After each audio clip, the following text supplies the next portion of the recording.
Bonjour à tous.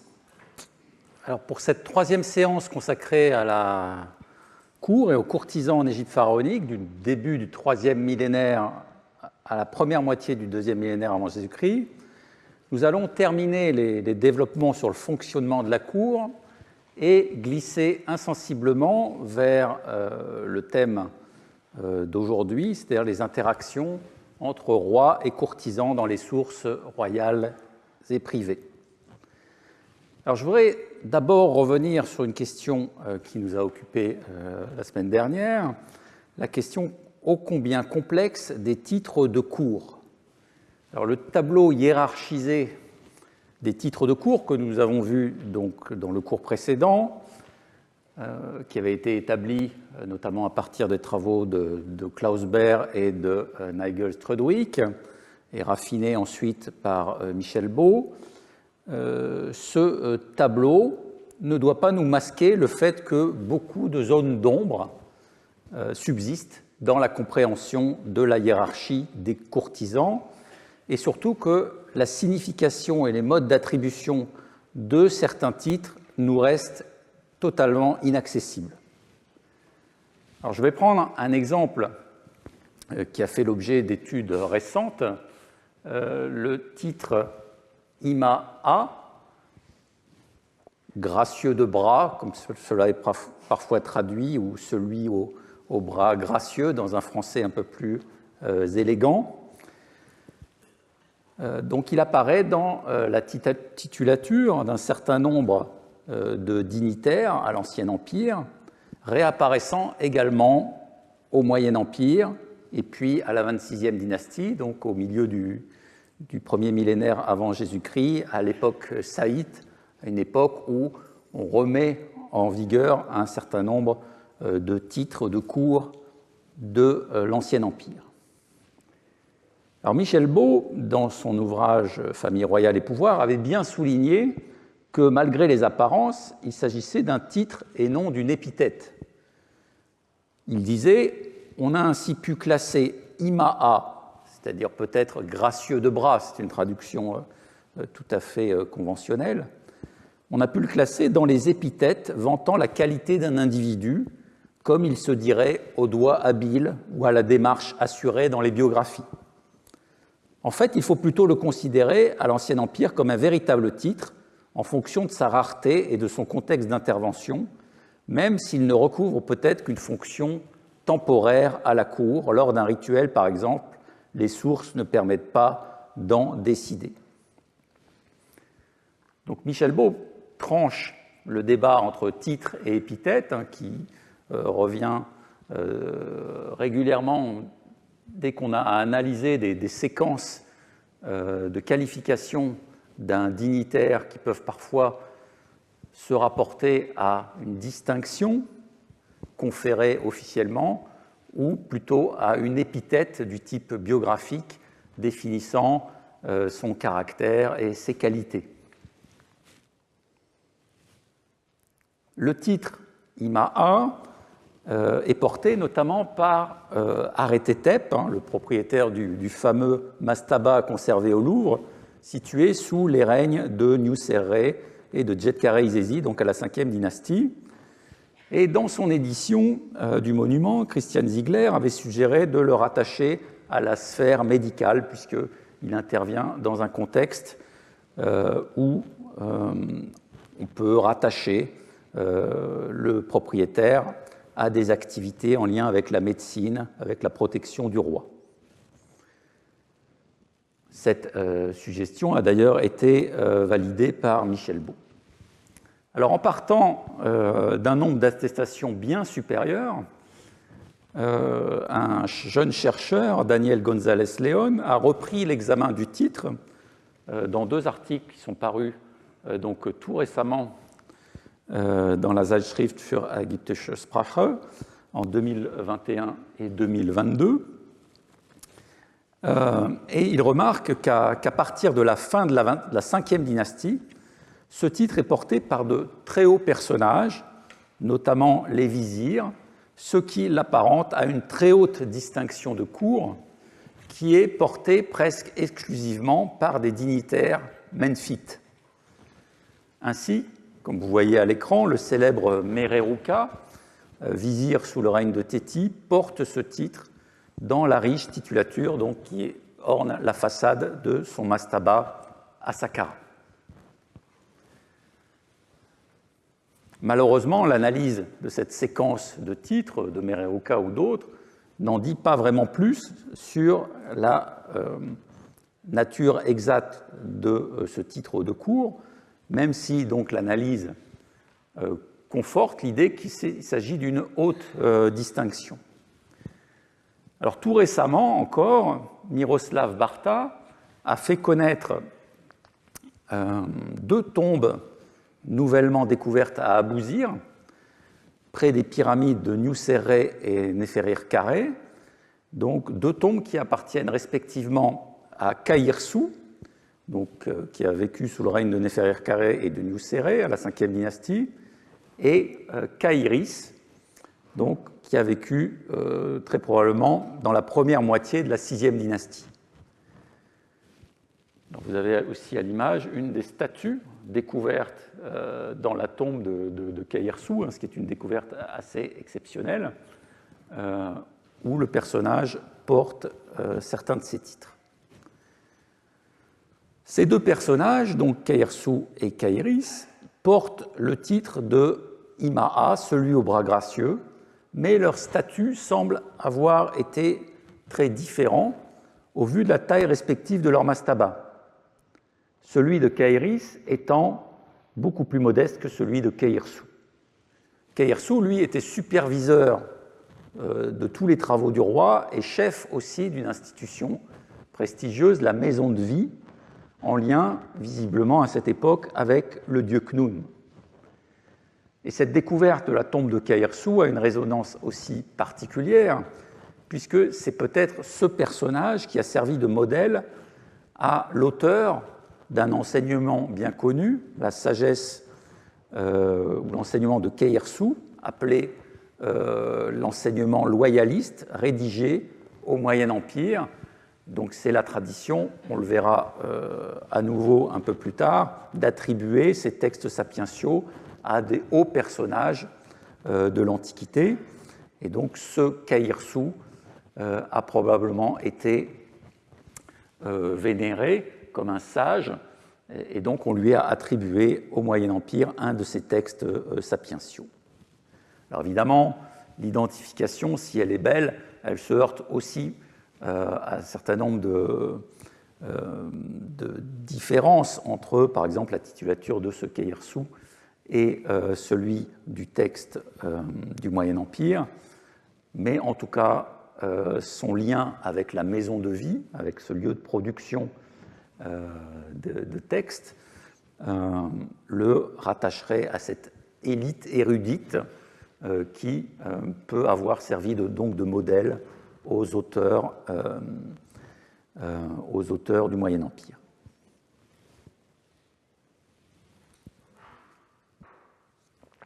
Si l'on cherche des indices sur la signification du titre Ima'a, c'est donc pas forcément dans les titulatures de l'Ancien Empire qu'on va pouvoir les trouver.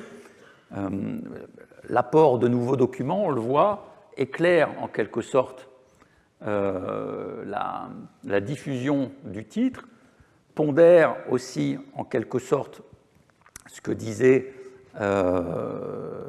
Daniel González León sur le fait que ce titre est attribué à de très hauts personnages, puisque Khaïris n'a pas un statut si élevé, c'est peut-être par une liaison familiale qu'il a réussi à obtenir ce titre. Et donc, on peut aussi se tourner vers les sources un peu plus tardives, comme celle du Moyen Empire. Et là, on a un texte intéressant qui vient de la tombe de Khnumhotep II à Beni Hassan, la 12e dynastie, où on évoque donc la promotion d'un personnage, en fait, qui est le grand-père maternel de Khnumhotep II. Et dans le texte donc autobiographique de cette tombe, on évoque le fait que le roi Amenemhat Ier le nomma prince, donc Erpat, Ces traductions sont évidemment conventionnelles. Hatia, compte, et puis Himaa, donc celui au bras gracieux, et enfin Nomarque du nom de l'Oryx.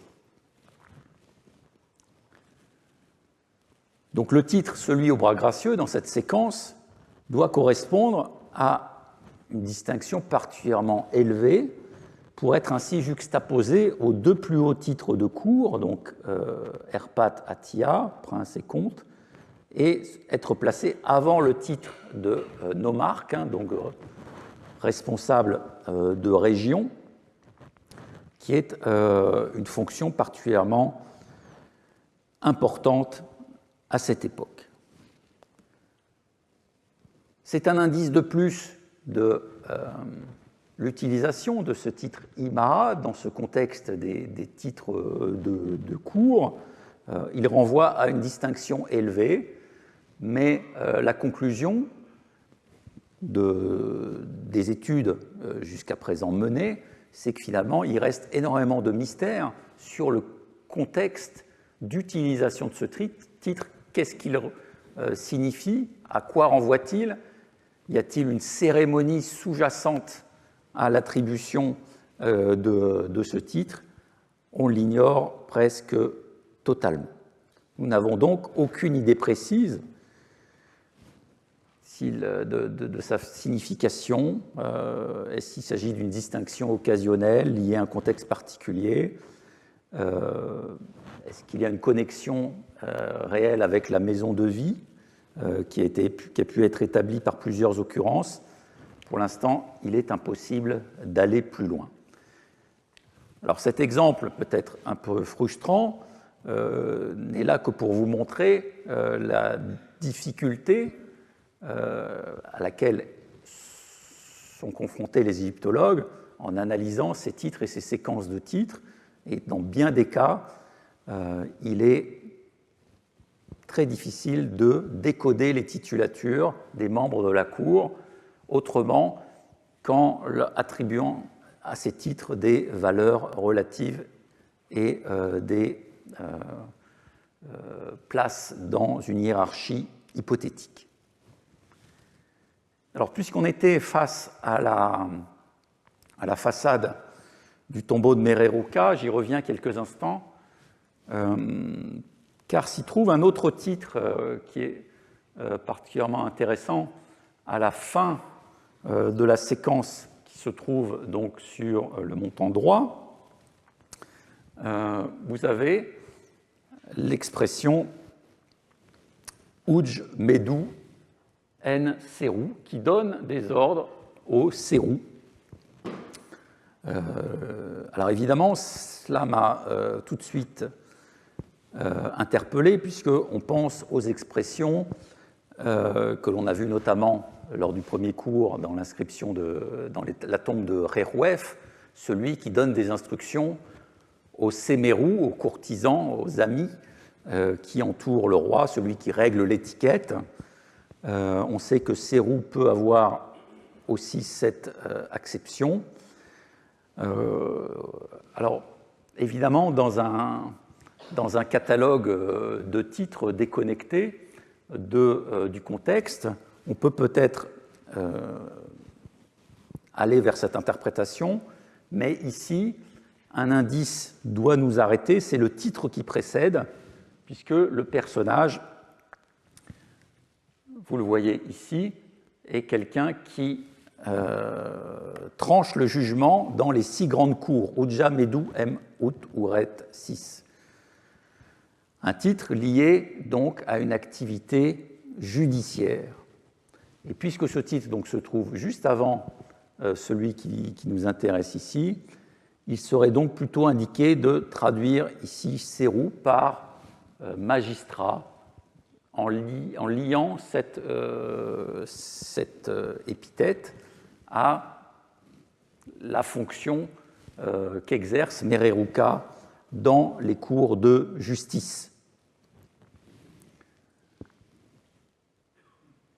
Alors, cet exemple, en passant, en quelque sorte, pour vous montrer, là encore, le caractère extrêmement délicat de l'analyse des séquences, avec des mots qui peuvent recouvrir des significations variées, qui ne peuvent s'apprécier que dans certains contextes, et puis aussi pour signaler que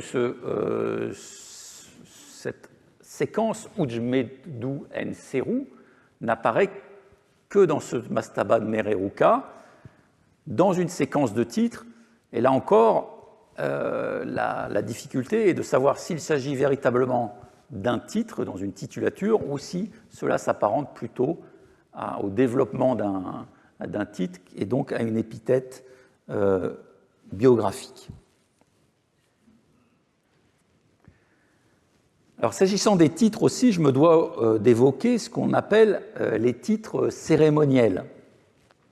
Donc, ce sont des titres qui sont attribués ponctuellement à l'occasion de grandes cérémonies que donc certains dignitaires vont pouvoir s'attribuer sur décision du roi pour exercer tel ou tel rôle privilégié lors d'un grand rite royal. Alors, si vous avez été lecteur de Saint-Simon, hein, vous avez des quantités d'anecdotes sur ces attributions de titres cérémoniels à telle ou telle occasion de la mort du roi ou de telle ou telle cérémonie. On discute de manière extrêmement débattue sur qui doit recevoir la fonction cérémonielle dans tel ou tel contexte. Et donc il y avait là forcément aussi une certaine latitude à la faveur royale d'attribuer ce titre cérémoniel à un courtisan qu'il souhaitait mettre en avant. Alors on ne peut pas parler de la cour, notamment à l'Ancien Empire, sans évoquer un épisode extrêmement célèbre. C'est l'inscription autobiographique de Ur-Ré ou Ré-Ur, hein, selon les auteurs, la transcription du nom peut varier, qui se trouve sur une dalle provenant de son mastaba à Giza, donc qui date du règne de Neferir Kakai à la 5e dynastie. Alors, le texte est particulièrement intéressant parce que là, on a l'évocation d'un incident qui se déroule lors d'une cérémonie de cour. Le roi de Haute et Basse-Égypte, Neferir Karé, apparut comme roi de Basse-Égypte le jour de la saisie de la mare de proue de la barque divine. On est là dans un contexte d'un rite particulier qui fait intervenir donc le pharaon. Comme le prêtre Sem Ur-Ré se trouvait devant les pieds de Sa Majesté en sa dignité de prêtre Sem et de préposé à la serviette, M Sar F N Sem Iri Hera. Donc là, on a la notion de dignité, Sar, qui renvoie à ce titre particulier qui lui est attribué dans ce contexte. Donc, le prêtre Sem, bon, cela peut être considéré comme une fonction stable, mais aussi comme un titre cérémoniel dans le contexte, et préposé à la serviette ou au mouchoir, dont celui qui va tenir ce fameux mouchoir que l'on voit dans les mains des dignitaires ou du roi dans un certain nombre de contextes. On va le revoir tout à l'heure. Et à ce moment-là, le sceptre Hamès qui se trouvait dans la main de Sa Majesté heurta le pied du prêtre Sem Ur-Ré. Sa Majesté dit à son sujet « Sois sauf », ainsi la parole de Sa Majesté. Comme Sa Majesté avait dit « Il plaît à ma Majesté qu'il soit pleinement sauf, sans qu'on lui porte de coups », et comme il était éminent auprès de Sa Majesté plus que quiconque, Sa Majesté ordonna que cela fût mis par écrit sur sa tombe qui est dans la nécropole. Donc là, on a, au cours d'une cérémonie, alors que Ur-Ré a l'insigne honneur de se trouver devant le roi à ce moment-là pour porter la serviette en face du pharaon, accidentellement, le pharaon va heurter le personnage avec son sceptre. Et donc là, cela crée un véritable incident, puisqu'il peut y avoir de contact entre ce sceptre, donc, qui a un pouvoir magique, hein, qui incarne en quelque sorte une sorte d'activité violente possible du pharaon, et un quelconque mortel. Et donc, pour sauver en quelque sorte ou aurait des conséquences de ce contact, le pharaon va prononcer donc la formule Uja, hein, soit sauf, ce qui lui accorde en quelque sorte une immunité par rapport au coup qu'il a reçu. Alors, cet incident, qui pourrait paraître banal, est considéré par le courtisan ou Ré comme suffisamment important pour qu'il en fasse état dans sa tombe. Et en fait, le fait que le pharaon l'ait aussi interpellé en lui disant « sois sauf », lui garantit une sorte de protection magique qu'il veut en quelque sorte fixer dans l'inscription de sa tombe. Et donc, il va y avoir ce cadeau royal qui va lui être fait de pouvoir inscrire le récit de cet épisode de cour dans sa tombe, et c'est ce qui donne la naissance de cette inscription particulière. Donc, on reviendra sur la question de la proximité physique avec le pharaon un peu plus tard, parce que c'est véritablement là aussi un signe hiérarchique extrêmement important de pouvoir s'approcher aussi près du pharaon. Mais ce qui nous intéresse ici, c'est de voir le courtisan dans une position cérémonielle, en quelque sorte, jouant un rôle dans un rite particulier de manière ponctuelle. Donc, ce qui détermine aussi une forme de dynamique à l'intérieur de la hiérarchie statique des titres de cour, puisque lors de ces cérémonies, on peut avoir des choix particuliers faits par le pharaon pour mettre en exergue tel ou tel courtisan.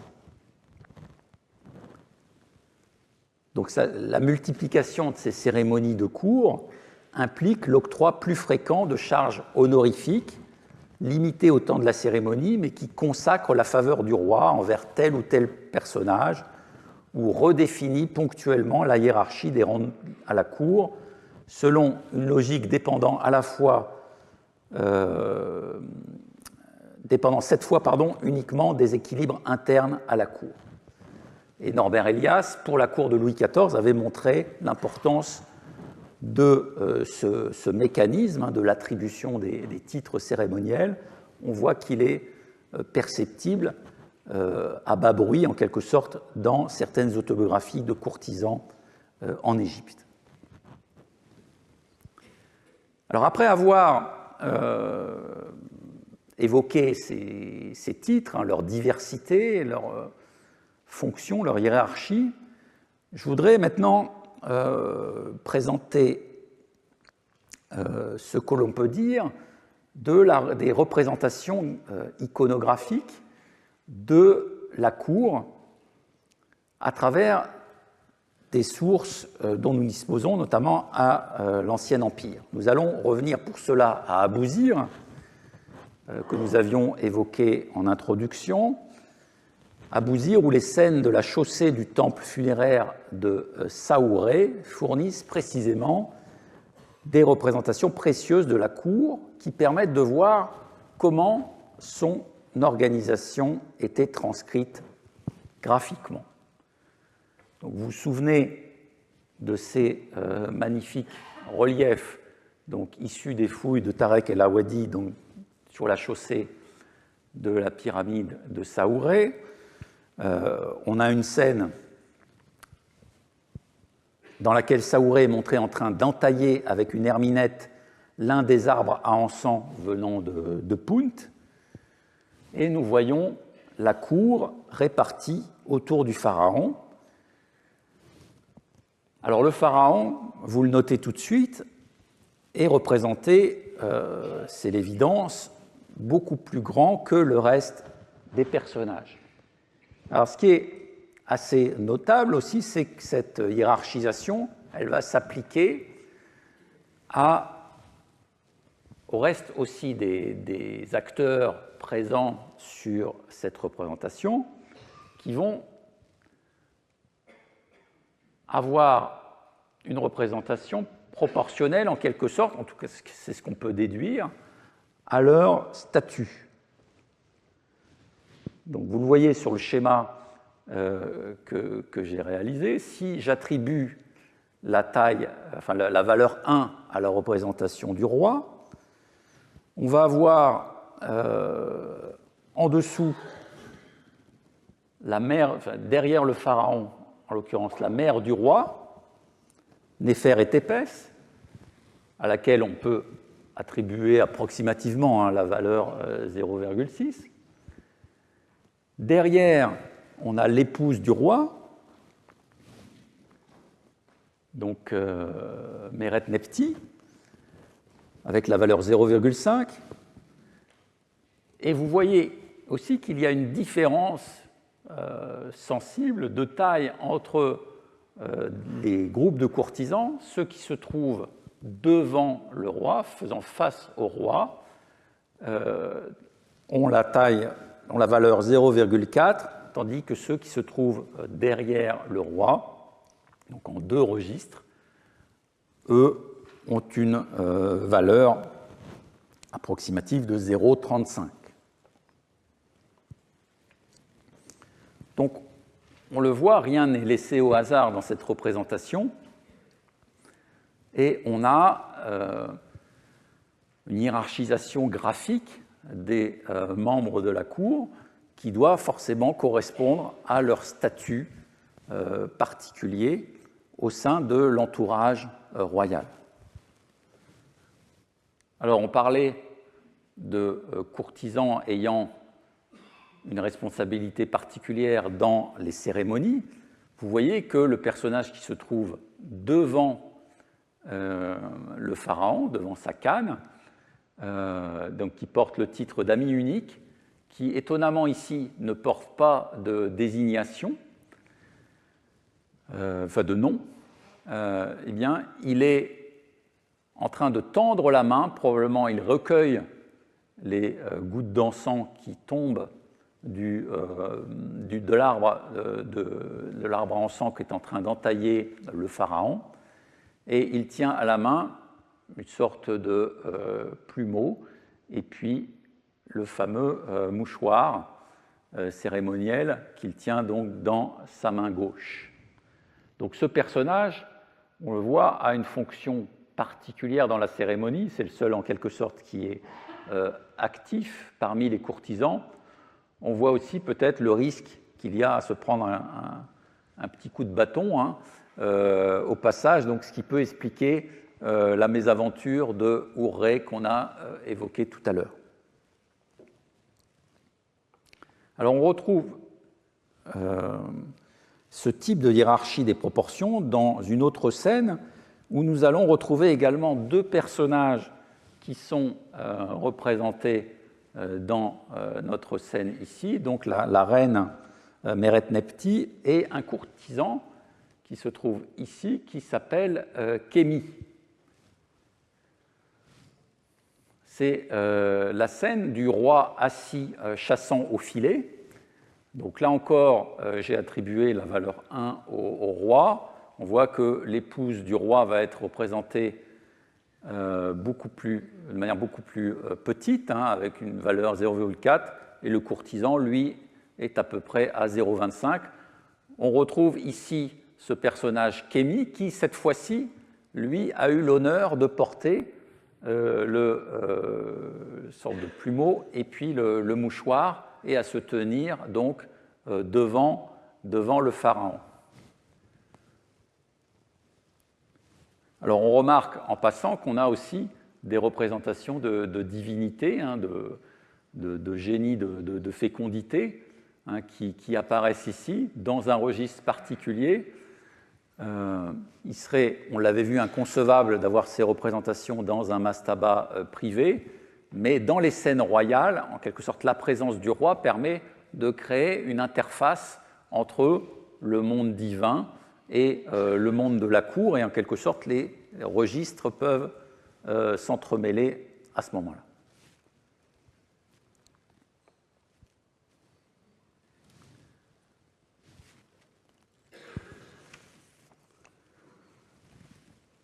Dans la scène représentant le roi assis sur son trône face à l'arbre à encens, l'organisation de la cour va être un peu différente. Elle se fait ici selon un ordre des registres allant du haut vers le bas.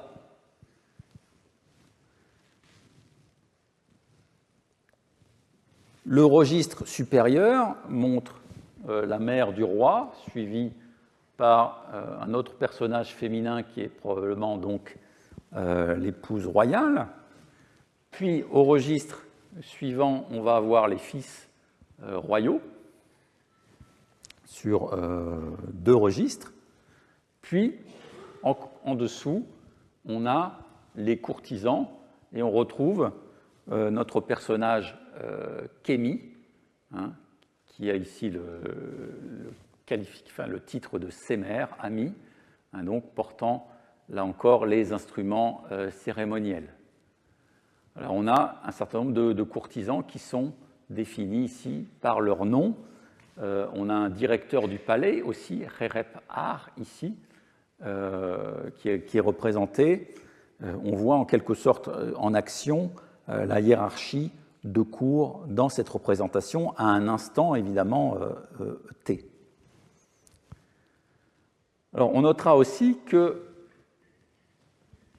derrière le pharaon, on a la représentation d'un groupe de personnages qui sont en train de manger et de boire. Ce sont des chefs des sculpteurs, chefs des artisans, qui étaient probablement impliqués dans l'expédition de Punt, mais peut-être aussi dans la réalisation du monument lui-même. Hein, il n'est pas rare que les artistes se fassent représenter dans les scènes qu'ils sont en train de peindre ou de graver en Égypte ancienne. Alors on peut peut-être connecter la présence de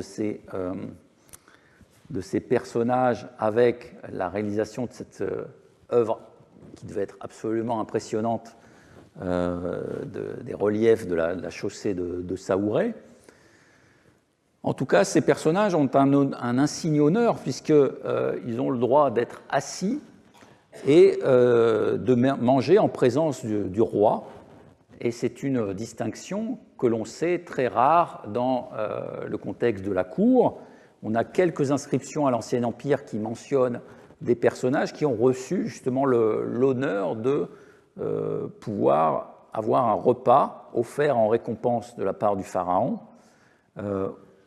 dans la proximité du pharaon. Je pense par exemple à Washpta, on verra son inscription un peu plus tard, ou un certain Ini à Saqqara qui date du règne de Pépi II et qui nous dit qu'il avait pour habitude de s'asseoir pour manger dans le conseil d'escorte, car grand était le désir de sa majesté de me voir manger plus que tout mien semblable. Donc il insiste sur le fait que le roi apprécie sa compagnie et donc lui permet de manger en présence du roi.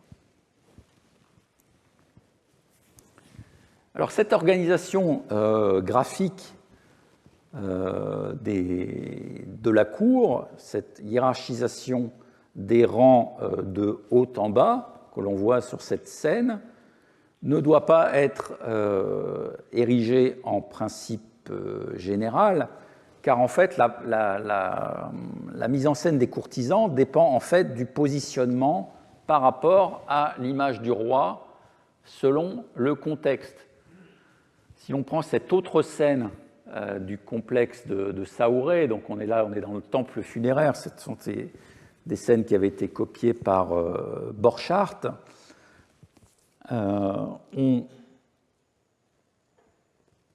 On voit que derrière le pharaon qui est en train de chasser les animaux du désert, on a plusieurs registres de courtisans. Il apparaît que les trois registres inférieurs représentent des courtisans se tenant debout droit, tandis que le registre supérieur montre des courtisans se tenant légèrement courbés. On reviendra sur ce signe de respect, de fait de courber le dos. Et au vu des titres et des statuts des personnages représentés, c'est certainement le deuxième registre qui paraît être celui qui a la priorité, donc juste celui qui est derrière le pagne du pharaon, donc qui est mis en exergue avec un des fils royaux qui deviendra ensuite le successeur, Néferir Carré, donc qui a fait modifier son identité postérieurement et fait ajouter donc son cartouche royal pour indiquer son statut. Donc, il y a eu une mise à jour en quelque sorte du relief qui est postérieure à sa réalisation. On voit aussi qu'on a ajouté une figure, un signe du ciel ici pour distinguer en quelque sorte ce statut particulier du personnage devenu en quelque sorte Netcher Néfer, hein, Dieu parfait sur terre, et donc il y a un statut distingué des autres personnages.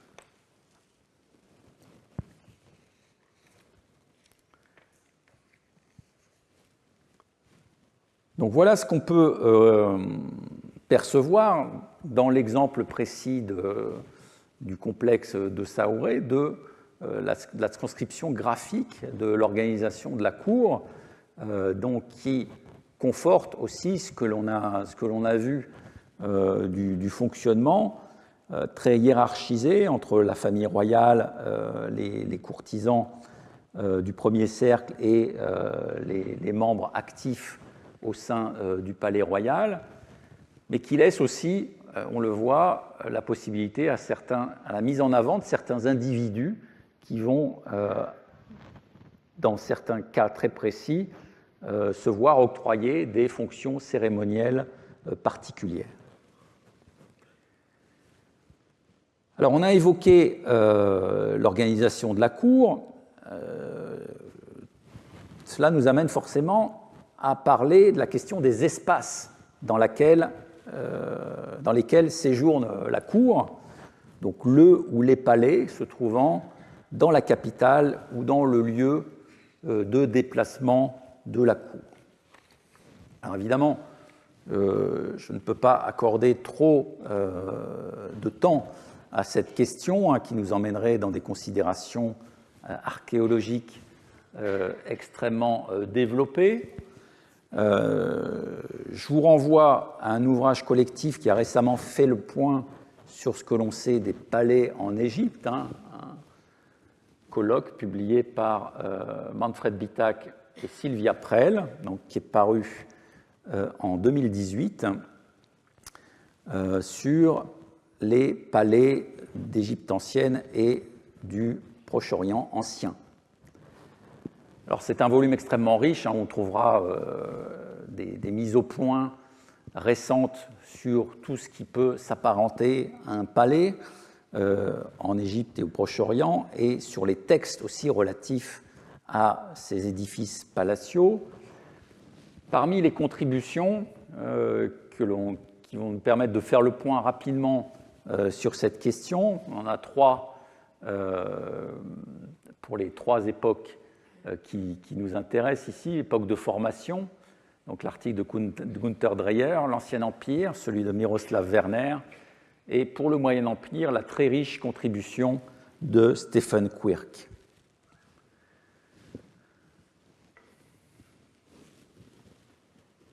Alors pour ce qui est des époques de formation, Gunther Dreyer signale qu'en dehors du site d'Hierakonpolis,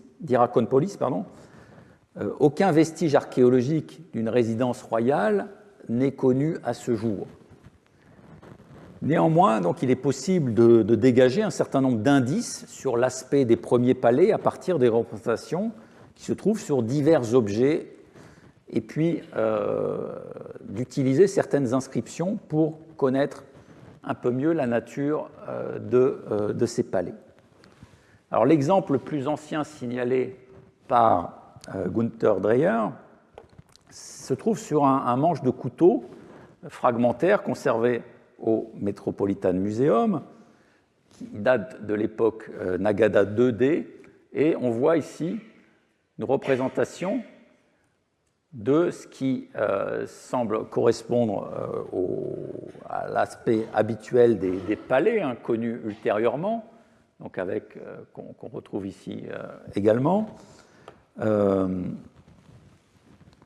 a une rangée de dignitaires qui portent des sceptres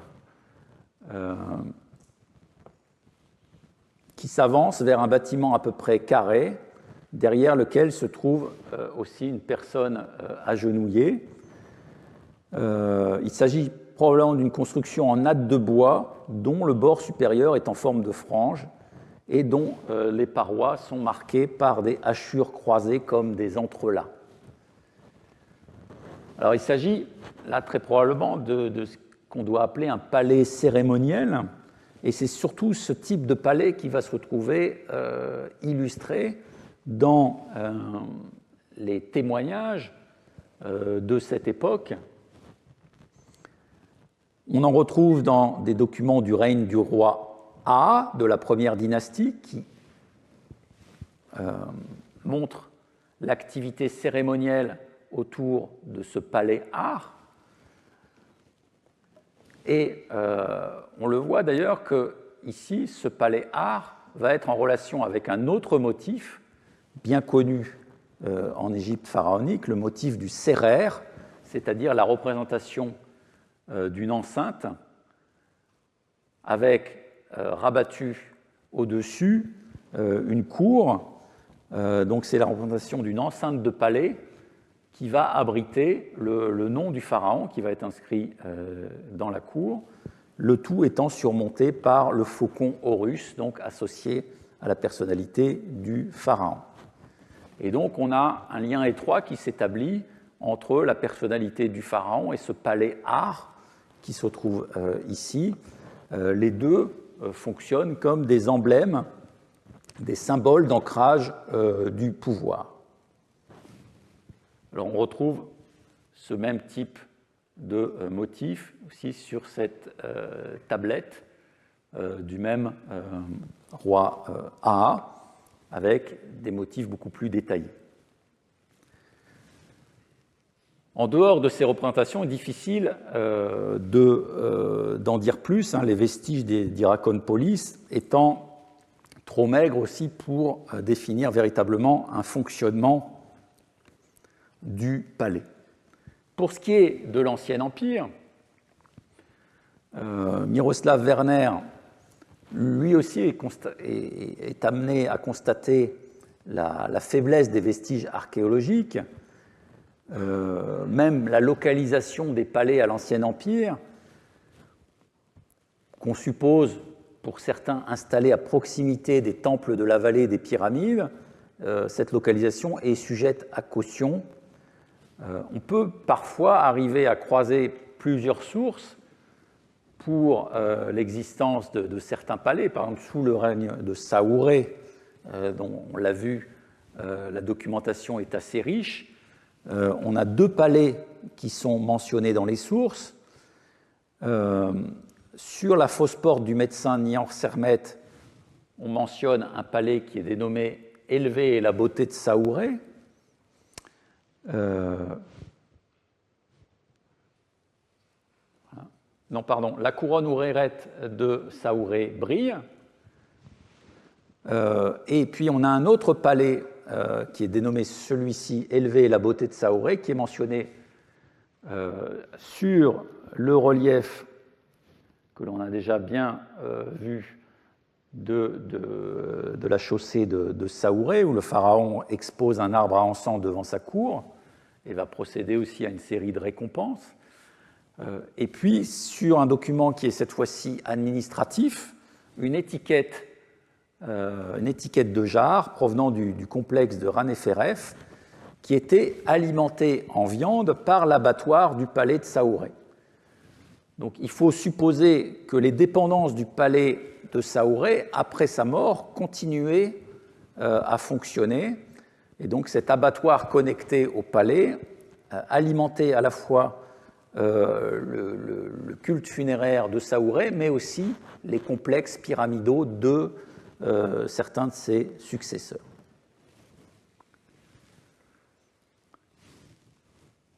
Alors, en dehors de la connaissance, en quelque sorte,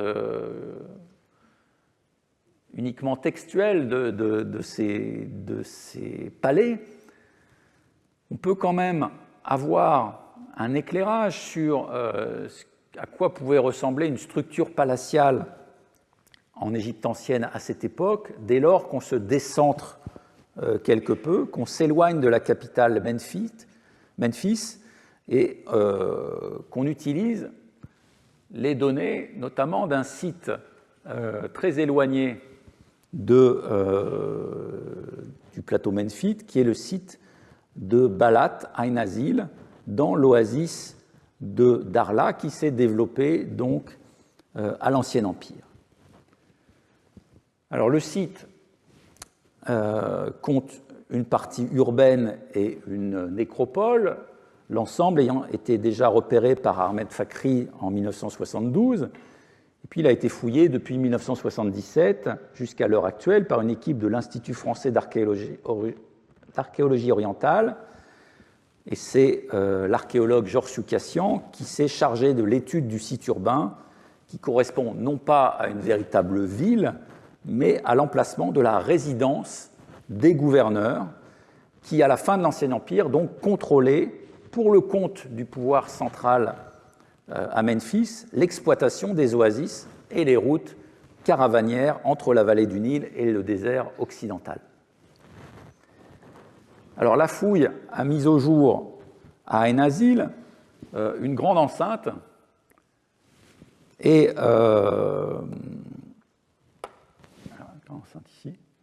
au sud les vestiges du palais des gouverneurs, qui a été figé par un incendie dans un état contemporain de la fin du règne de Pépi II et qui n'a pas été ensuite réaménagé à cet emplacement, ce qui permet d'avoir un état de conservation extrêmement bon, en tout cas relativement au reste de l'Égypte.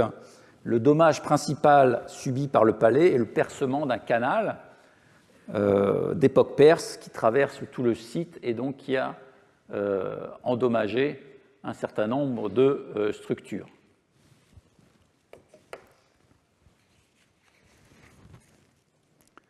Plusieurs gouverneurs se sont succédés dans le palais, certains dont Rentika, qui sont bien situés chronologiquement, puisqu'il est mentionné dans un décret datant de Pépi II. Alors le palais lui-même, regardons-le rapidement, il se décompose en deux ensembles, l'appartement Est et l'appartement Ouest. L'appartement Est va se laisser décomposer en deux parties. Par l'entrée nord, on va accéder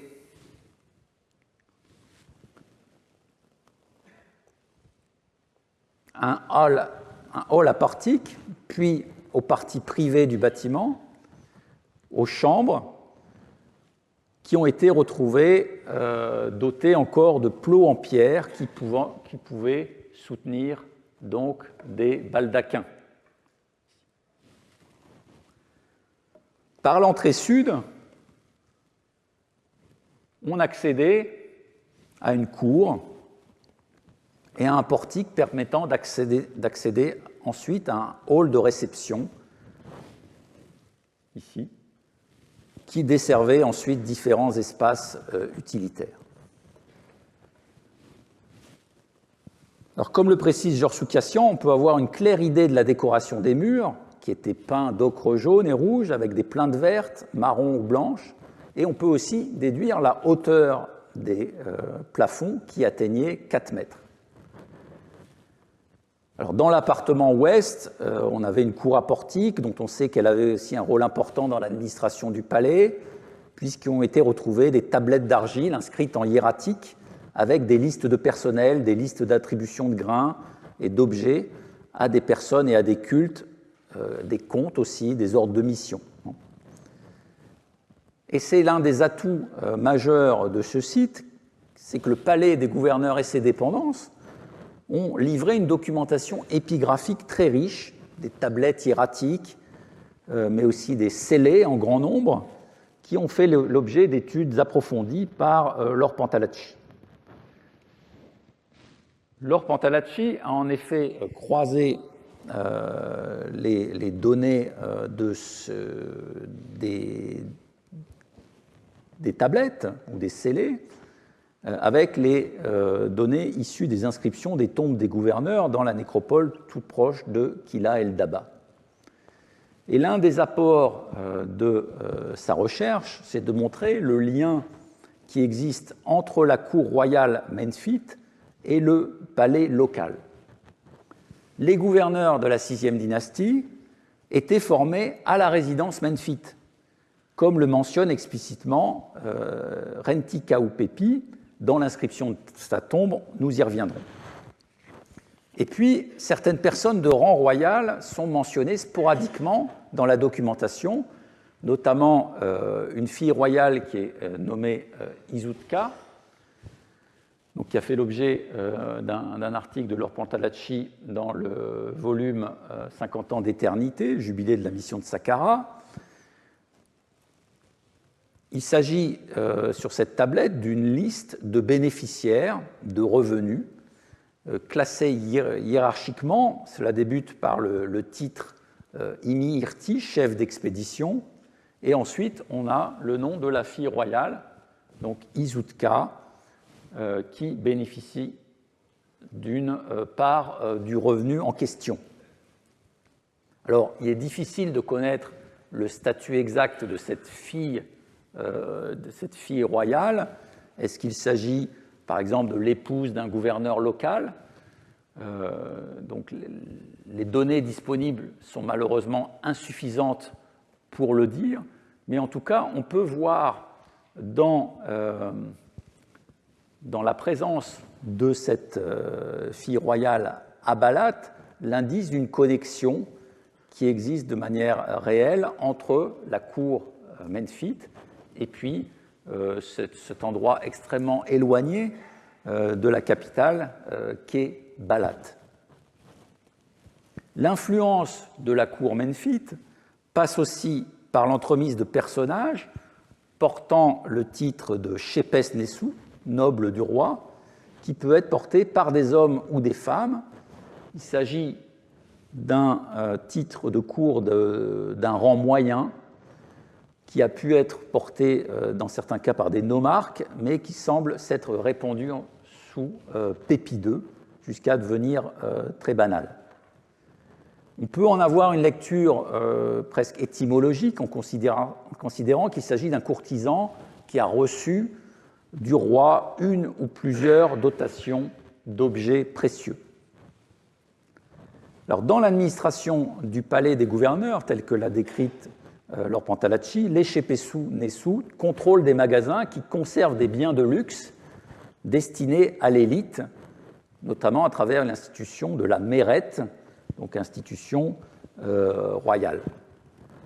Ce contrôle des biens va passer par l'application de scellés sur les magasins et par l'émission d'ordres donnés aux intendants. Là, on voit à l'image des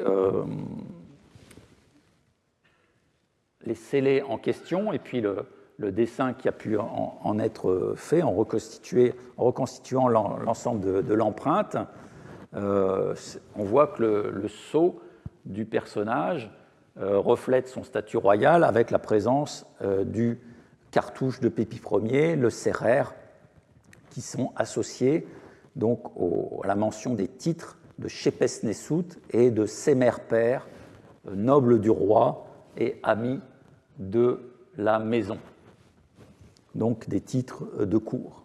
Il est donc évident qu'il y a un lien étroit entre la cour menfite et l'univers des palais des gouverneurs d'Ain-Azil, même si les particularités oasites en termes de disponibilité des matériaux ou des artisans ont forcément induit des différences.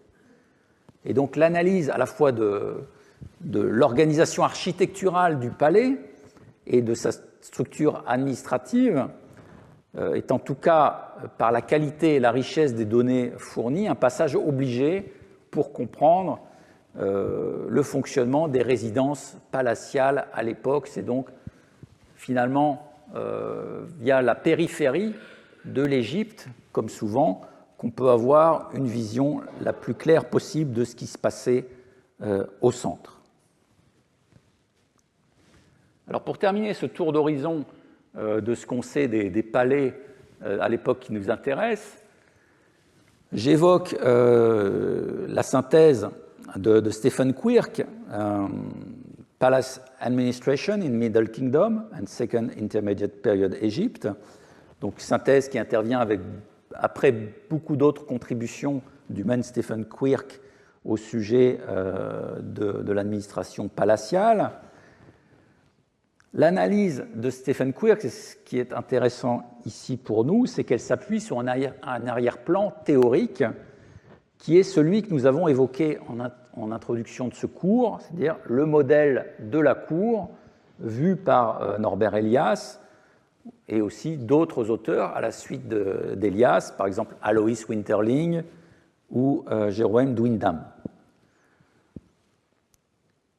Pour l'analyse des sources, il se revendique de l'approche qu'a développée un égyptologue russe qui s'appelle Oleg Berlev, qui a produit des avancées considérables dans la lexicographie et l'histoire des institutions du Moyen Empire. Et l'égyptologie russe a été particulièrement productive de ce point de vue, derrière le chef de file qui était Oleg Berlev, et beaucoup de ces publications n'ont pas forcément eu l'écho qu'elle méritait du fait de l'obstacle de la langue.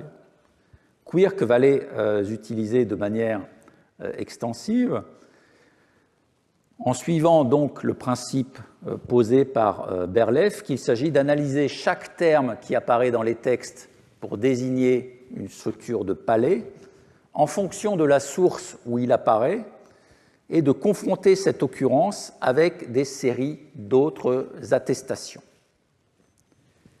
Alors, il donne par exemple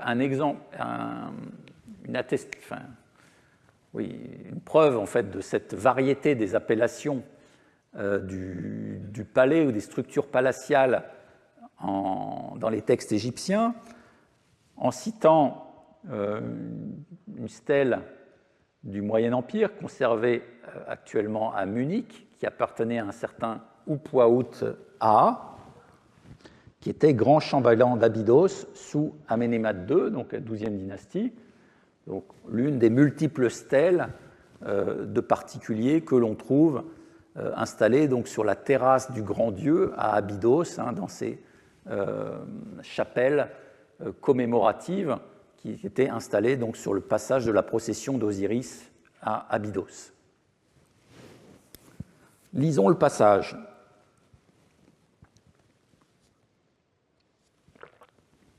Lorsque je me suis rendu au nord pour une audience à la grande résidence Khénou de Sa Majesté, les porteurs de sceaux qui sont dans le palais Père-Nessout et les personnes qui se trouvent à la porte, à Arérit, ont vu qu'on me faisait entrer dans le palais Père-Nessout sans que je sois annoncé.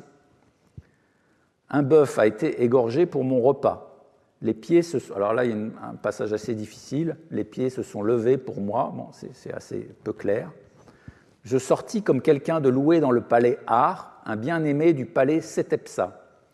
Des charges m'ont été conférées dans le palais Ar, celles de grand prêtre et de grand chambellan à Abydos. Chacun de mes rangs avait été promu par rapport à ceux de mes pères qui m'avaient précédé. Sa Majesté m'accorda le droit d'abattre des bœufs dans le temple d'Osiris Rentimentiu à Abydos. Alors, vous le voyez, on a 5 désignations différentes pour le palais ou des parties du palais, Arérit, Ar, Pernessou, Chénou, Sétepsa. Il est difficile de démêler en fait la valeur particulière de chacune de ces appellations. Alors pour y voir un peu plus clair, Stephen Quirk s'est appuyé sur un document exceptionnel qui est le papyrus Boulaq 18, qui est un papyrus qui date de la XIIIe dynastie, et qui correspond à un document comptable relatif à l'approvisionnement de la cour du pharaon en déplacement en Haute-Égypte. Donc on a en quelque sorte la comptabilité avec l'attribution des rations pour chacun des membres de la cour selon un ordre hiérarchisé. On constate donc que ces attributions de nourriture respectent en quelque sorte la hiérarchie des rangs à la cour, et c'est ce qui permet évidemment d'en déduire pour le Moyen Empire une structure générale de l'organisation palatiale. Alors à partir de là, en utilisant les travaux de Berlef, donc je vous épargne le détail de l'analyse, Quirk établit une sorte de schéma général du fonctionnement d'un palais, encore d'une structure palatiale, qui peut aussi se retrouver en dehors de tout ancrage physique dans les déplacements de la cour, quand la cour est itinérante, puisque c'est le cas, en l'occurrence, de ce qui se passe pour le papyrus Boulaq 13. Alors, dans ce schéma, on voit un certain nombre de zones qui sont définies à l'intérieur du palais, qui portent l'appellation générale Pera. On a le Cap, qui est une zone intérieure réservée aux femmes et aux enfants du roi et à leur personnel. Et on connaît l'expression « enfant du Cap » qui désigne des enfants qui ont été envoyés au palais, qui sont devenus en quelque sorte des jeunes courtisans dans l'intimité du roi. On a Rend qui correspond à une partie extérieure du palais, moins restreinte. Shena, une zone de stockage. Wari, une salle à colonnes pour l'audience devant le roi, vraisemblablement entre le Cap et la Renette. Donc ça crée en quelque sorte ici une circulation possible avec une restriction progressive des accès depuis les 2 grandes portes et puis en quelque sorte un portail qui devait réguler les accès, la colonnade et une partie plus privée avec des termes dont il est difficile de séparer l'acception exacte entre Archenouti, donc probablement les appartements privés, et puis la partie qui correspond plutôt à la zone où se trouvaient donc les femmes et les enfants, donc le reste de la famille royale. Alors ça reste évidemment un schéma théorique, mais cela donne une idée de l'organisation générale de la cour ancrée dans un palais et la manière dont elle pouvait donc se situer dans l'espace quotidien. Alors on évoque avec le Cap donc la zone qui accueille les femmes et les enfants du roi, ce qui nous donne l'occasion aussi de mentionner le fait que précisément les courtisans pouvaient être formés à la cour et l'éducation des courtisans se déroulait dans un certain nombre de cas au sein même de la cour royale. Et cela, on en a des attestations dès l'Ancien Empire, avec plusieurs sources concordantes, notamment cette inscription de Shepseskta, où il nous dit qu'il est il évoque en fait les différents règnes successifs qu'il a traversés, depuis son enfance jusqu'à la pleine activité de sa carrière sous Nyuserre. Il dit qu'il était un enfant au temps de Mykérinos, et c'est parmi les enfants royaux dans le palais du roi, dans les parties intérieures dans l'appartement royal, qu'il a été élevé quelqu'un de plus éminent auprès du roi que tout enfant. Donc déjà, au sein de la classe des jeunes courtisans, c'était déjà un des plus remarquables, le premier de la classe. Même chose, ensuite, il continue sa formation au temps de Shepseskaf.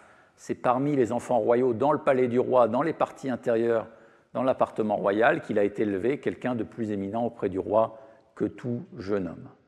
Donc on a dans cette inscription de Shepseskta l'évocation claire que la cour, que le palais royal était le lieu de formation des courtisans.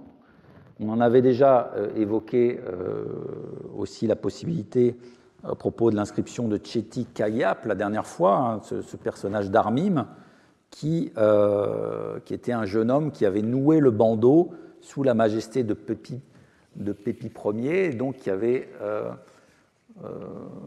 probablement été en contact dès sa jeunesse avec la résidence royale. Alors pour revenir un petit peu à Balat qu'on évoquait tout à l'heure, on a, par les textes conservés dans la nécropole de Balat, des attestations claires aussi du rôle de la cour comme lieu de formation des élites locales. Dans l'inscription de Renti Kaou Pepi, donc qui a été publiée par Jürgen Hosing, on évoque le fait qu'il s'était distingué aux yeux du roi et que la fonction de gouverneur de l'Oasis lui avait été octroyée alors qu'il venait de nouer le bandeau parmi les grands.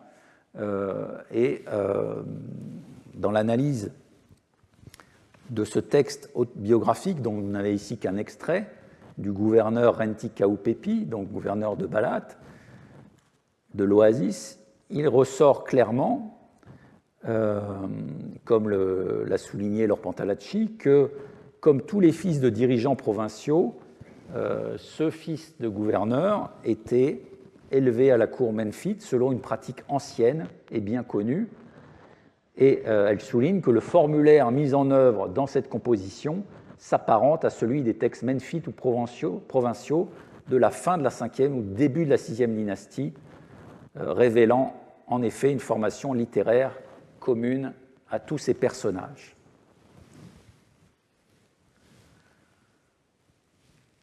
J'évoquais la semaine dernière l'ouvrage de Rolf Strootman, qui en s'appuyant sur les travaux de Norbert Elias, mais aussi de Krudener, avait essayé de créer un modèle d'analyse de la cour antique, en s'intéressant plus particulièrement à la cour hellénistique. Même Rolf Strootman définissait 5 fonctions pour la cour comme une arène politique, la cour comme un centre administratif, la cour comme un centre symbolique, la cour comme scène pour la représentation de la monarchie, évidemment avec toutes les cérémonies, la cour comme lieu de la redistribution des richesses et des honneurs.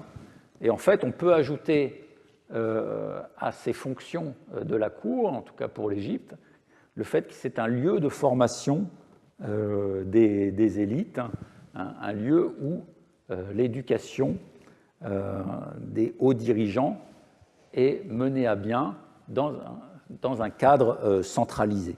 Alors c'est extrêmement important, évidemment, dans l'optique de la création du modèle culturel de l'homme de cour, qui nous intéresse particulièrement dans notre démarche. Alors je signale à ce propos la publication toute récente sur ce sujet, c'est vraiment sorti il y a quelques jours, d'un ouvrage d'Émilie Martinet, qui avait déjà publié un très gros ouvrage sur l'administration provinciale à l'Ancien Empire, donc un ouvrage qui s'appelle « La fabrique des élites dans l'Égypte pharaonique, essai d'histoire des élites provinciales et de leur formation au temps des pyramides », donc où elle va reprendre cette question de la manière dont ces élites locales se sont formées,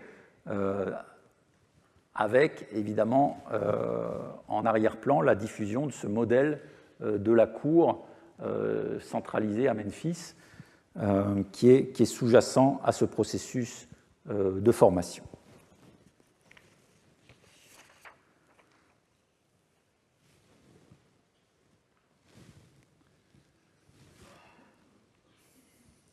Alors l'ambition que nous avons définie dans notre cours, je l'évoquais à l'instant, c'est de cerner les contours d'un type sociologique, donc celui de l'homme de cour, qui est devenu donc une référence culturelle dans la civilisation de l'Égypte ancienne. D'où notre intérêt pour la société de cour, pas forcément uniquement la cour elle-même, mais cette société qui se crée autour du pharaon. Alors, c'est évidemment une appellation qu'on peut considérer comme étant un peu vague. On peut la considérer aussi comme étant trop liée au modèle initial de la cour de Versailles, comme l'a défini Norbert Elias. Pour l'amener sur le terrain des sociétés antiques, il faut appliquer des critères qui puissent être pertinents.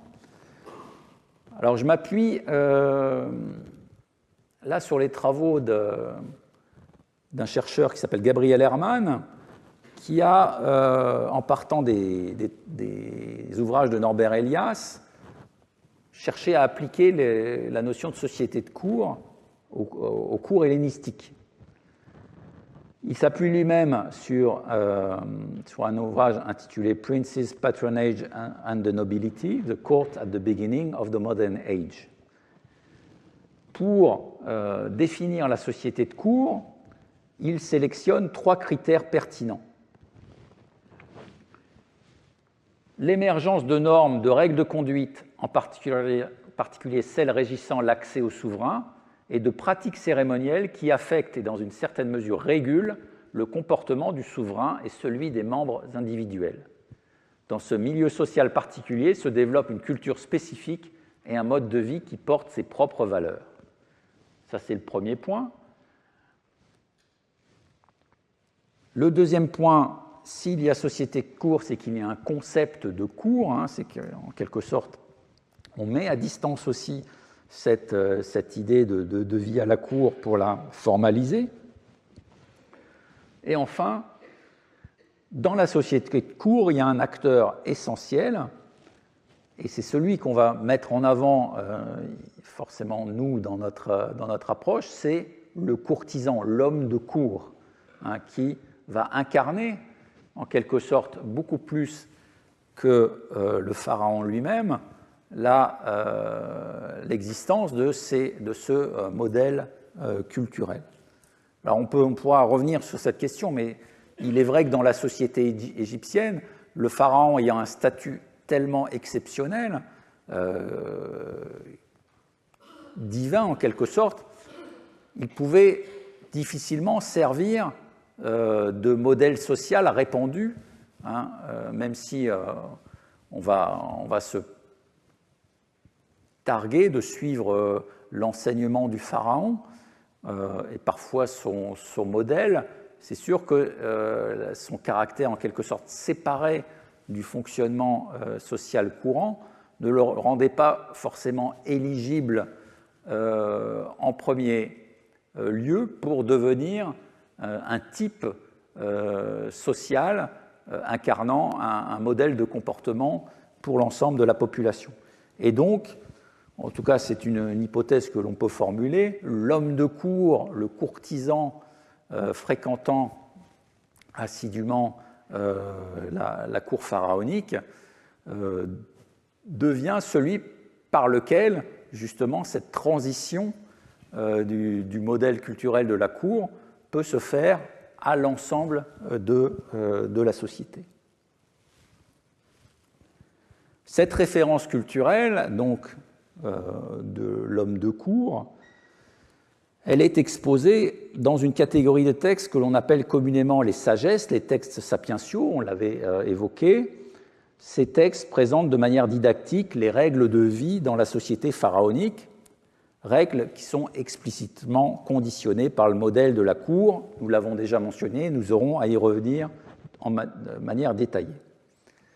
Mais en amont, pour caractériser le comportement de l'homme de cour, il faut comprendre comment il se définit dans son cadre d'origine, donc celui de la cour de Pharaon, quelles sont les attitudes qui sont jugées appropriées, quels types de discours sont valorisés, quel idéal d'existence donc est mis en avant.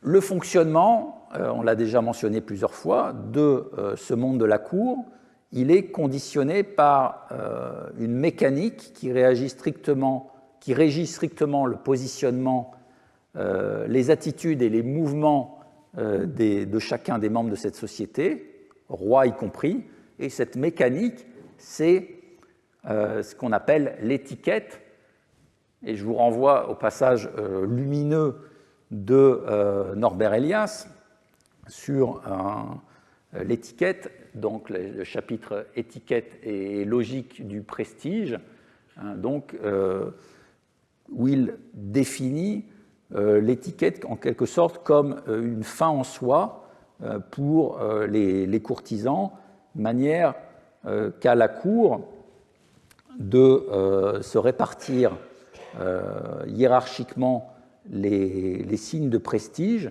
et donc de manière par laquelle la cour s'auto-représente, chacun, le roi le premier, s'y voit certifier par d'autres son prestige et sa position de force relative. Donc le comportement à la cour, la manière qu'a le courtisan de suivre strictement l'étiquette, c'est une manière, en quelque sorte, de se confirmer dans son identité, dans son statut, et ça devient en quelque sorte aussi une autre personnalité dans un contexte social particulier. Le fonctionnement de la cour, et donc c'est toute la théorie éliassienne que j'avais déjà évoquée, est de nature à induire des types de comportements sociaux spécifiques, ce que Norbert Elias a appelé la civilisation des mœurs. Alors si on entre maintenant dans la réalité de ce qui se passe à la cour pharaonique, il y a plusieurs facteurs à prendre en compte dans la manière dont justement le comportement du courtisan va être modelé, va être caractérisé, conformé en quelque sorte selon les règles de l'étiquette. Alors il y a un point extrêmement important, c'est ce qui concerne la proximité physique et le rapport au corps du roi. La cour est soumise à un protocole extrêmement strict, un ensemble de règles qui limite l'accès physique au roi et définit la distance entre lui-même et chaque membre de la cour. Donc la possibilité pour un courtisan d'accéder au roi au plus près, c'est un signe de prestige particulièrement recherché. Alors cette limitation de l'accès, elle est évoquée dans de nombreux textes sapientiaux, Elle est évoquée aussi dans des récits comme celui de Sinoué qu'on évoquait tout à l'heure, un passage extrêmement célèbre de l'enseignement de Taotep, donc qui date de la 11e dynastie. C'est cette recommandation à quelqu'un qui se trouverait dans l'antichambre, donc dans le sas d'accès à la cour. On prescrit de se conduire selon le rang qui a été assigné au premier jour. Ne l'outrepasse pas ou ton éviction surviendra. À l'inverse, on prête un visage attentif à celui qui entre en étant annoncé. Large est la place de celui que l'on convoque. L'antichambre suit une règle précise. Toutes les attitudes sont réglées au cordeau. C'est le Dieu seul qui peut promouvoir. On n'agit pas pour ceux qui ont joué des coudes. Donc là, on a toute la logique du protocole de la cour qui est expliquée. Cette cour fonctionne donc selon une étiquette stricte qui implique que l'on ne peut pas se comporter à sa guise ou même selon les besoins normaux qui seraient imposés par une administration, mais qu'on doit absolument respecter le protocole de l'antichambre, c'est-à-dire s'asseoir ou se tenir plutôt à son rang et n'intervenir que quand le roi le décide. Alors inversement, le courtisan de haut statut, c'est celui qui va pouvoir se targuer de prendre des libertés avec ce protocole. Il est tellement au-dessus de la mêlée qu'il peut dire, par exemple, comme c'est dans ce texte d'une tombe d'Elberché, j'étais quelqu'un qui entre à son aise sans être annoncé. Donc le fait de pouvoir circuler librement dans le palais ou à la cour sans répondre à l'obligation de suivre le protocole, ça permet à quelqu'un de se glorifier d'un statut particulièrement élevé. Cette proximité du roi, c'est ce qui est recherché absolument par tous les courtisans. Et donc ça, c'est aussi un facteur particulièrement important, c'est que le courtisan cherche une intimité complète avec le pharaon. Et donc celui qui a un statut particulièrement élevé, c'est celui qui va pouvoir rester en privé avec le roi quand les autres courtisans restent à la porte. On a par exemple une preuve de cela dans la stèle d'Antef, fils de Tchéfi, que l'on avait déjà évoqué, donc un courtisan de Montouetep II, à la 11e dynastie. Il dit « J'étais quelqu'un qui fait son rapport au roi en privé, qui est assis à ses côtés le jour du rassemblement, à qui le roi confie ses paroles pour qu'il leur serve de voie de sortie. » Et cette proximité physique, elle est parfois transcrite en des termes assez particuliers, de sorte que le courtisan devient en quelque sorte une partie du corps du pharaon, une hypostase de ce pharaon. Je vous ai donné quelques extraits de textes qui appartiennent donc au début du Moyen Empire. Sur la stèle d'Antef, fils de Mith, il nous dit « Je suis vraiment un intime de Sa Majesté, son serviteur unique comme son organe, mi'at imef, comme un de ses membres. » Réti nous dit « Je suis son messager, la réplique de son cœur Ib, le double de son cœur Ati. » Et enfin, dans une inscription du Wadi Hammamat, « Mon maître, le roi de Haute-Basségypte Neptawiré, vivant éternellement, m'envoya en mission comme un dieu envoie un de ses membres pour établir ses monuments dans le pays. » Donc la proximité physique recherchée avec le pharaon en vient à se transformer en identité, en quelque sorte, physique entre le corps du roi et la nature du courtisan lui-même qui devient en quelque sorte, cherche à devenir une émanation même du roi. Et on aura des expressions ensuite qui fleuriront dans les textes biographiques du Nouvel Empire, où le courtisan se présentera comme les yeux et les oreilles du roi, façon aussi d'évoquer la même idée. Alors comment ce modèle, le comportement du courtisan, dans cette société de cour? Alors, il y a eu beaucoup de recherches menées sur des choses qui nous intéressent directement ici, c'est-à-dire les comportements à la cour, mais aussi les marques extérieures de prestige, les marqueurs de statut, qui ont donc été analysés pour l'Ancien et le Moyen Empire dans des travaux récents. Donc, j'avais évidemment souvent cité la thèse de Michel Beau.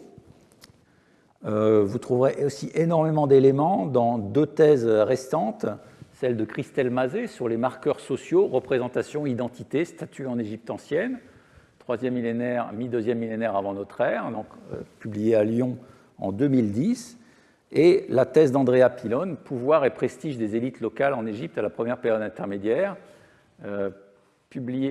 soutenue à Paris 4 en 2018. Donc ce sont des travaux qui vont recenser énormément d'éléments qui sont pertinents pour notre analyse sur la manière dont les élites se comportent à la cour et aussi expriment leur statut social distingué à travers l'adoption de tel ou tel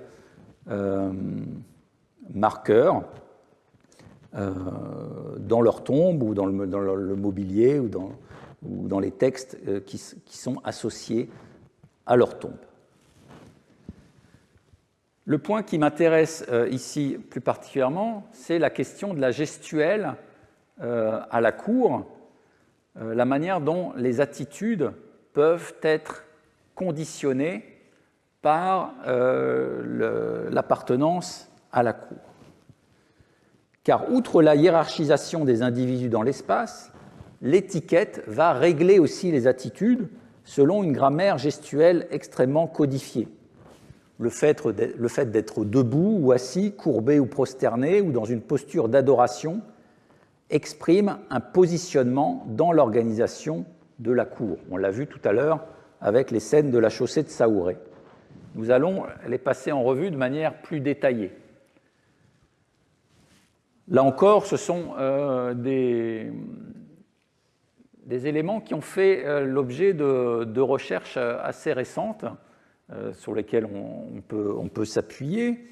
La thèse de Brigitte Dominicus sur les gestes et les attitudes en Égypte ancienne sert de base. Elle a été publiée en 1994 et on a une série de travaux plus récents qui sont cités sur la diapositive.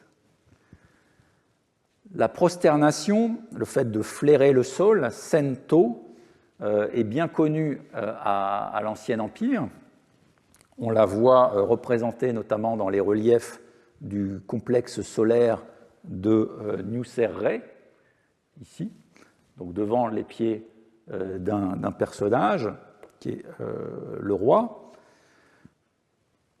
Ce sont surtout les textes des autobiographies de l'Ancien Empire qui nous donnent des évocations claires de la pratique de cour consistant à flairer le sol devant le pharaon. On a des inscriptions autobiographiques qui montrent qu'il était courant de flairer le sol devant le pharaon et que parfois le pharaon donne à un personnage l'honneur exceptionnel de ne pas flairer le sol devant lui, mais de flairer son pied, comme ici dans l'inscription de Washta, où le pharaon dit au personnage « Tu ne dois pas embrasser la terre, embrasse mon pied ». on retrouve ce même phénomène dans l'inscription de Shepsespta, où Sa Majesté, qui est en train de louer le courtisan, lui fait flairer son pied et non pas le sol, comme le signe d'un honneur extrême. Alors ces prosternations, le fait de flairer le sol devant le roi, sont surtout évoquées dans les textes, et finalement dans les représentations de la cour, on voit assez peu le pharaon, enfin les courtisans en train de flairer le sol. Ils sont surtout représentés en train de courber le dos ou en train d'effectuer des révérences. C'est une des attitudes donc les plus courantes à la cour, qui est exprimée par deux types de termes lexicaux: kessu, la révérence, faire la révérence, ou le verbe ham, courber, courber le dos, courber le bras. Et dans les représentations, vous l'avez vu avec les représentations de la chaussée de Nusserre, les représentations classiques des courtisans face au roi, à la cour, les montrent en train précisément de courber le dos en signe de respect ou de ramener le bras en l'inclinant pour, là aussi, montrer la révérence que ces courtisans présentent au roi.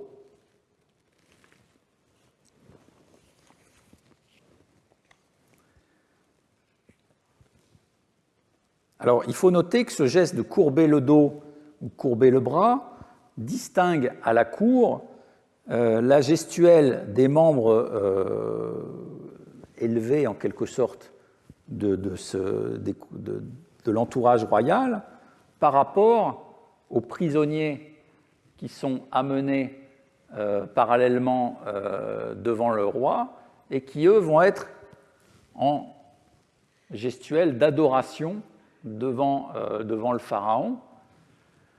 Si l'on prend donc l'exemple de ces bateaux de prisonniers étrangers qui sont amenés à Saouré dans les représentations de son temple funéraire, on voit que là, qu'il ne s'agit pas de plier le bras, mais de se présenter en train d'adorer le pharaon. Et on voit d'ailleurs la légende qui est mise au-dessus du bateau: adoration à toi, Saouré, Dieu dont on vit de voir ta beauté. Et donc il y a une distinction graphique qui est faite entre le statut de courtisan, qui est représenté debout en faisant la révérence, et le statut des personnages étrangers qui, eux, n'appliquent pas cette gestuelle de cour réservée en quelque sorte au groupe interne de l'entourage du pharaon, mais choisissent plutôt, enfin, se voient imposer cette gestuelle de l'adoration. Alors nous allons nous arrêter ici dans cette première analyse de la gestuelle de cour, et nous verrons comment ces attitudes vont ensuite être converties selon un modèle qui en devient un modèle en quelque sorte moral, dans des attitudes qui vont se diffuser dans les comportements sociaux en dehors de la cour. Je vous remercie.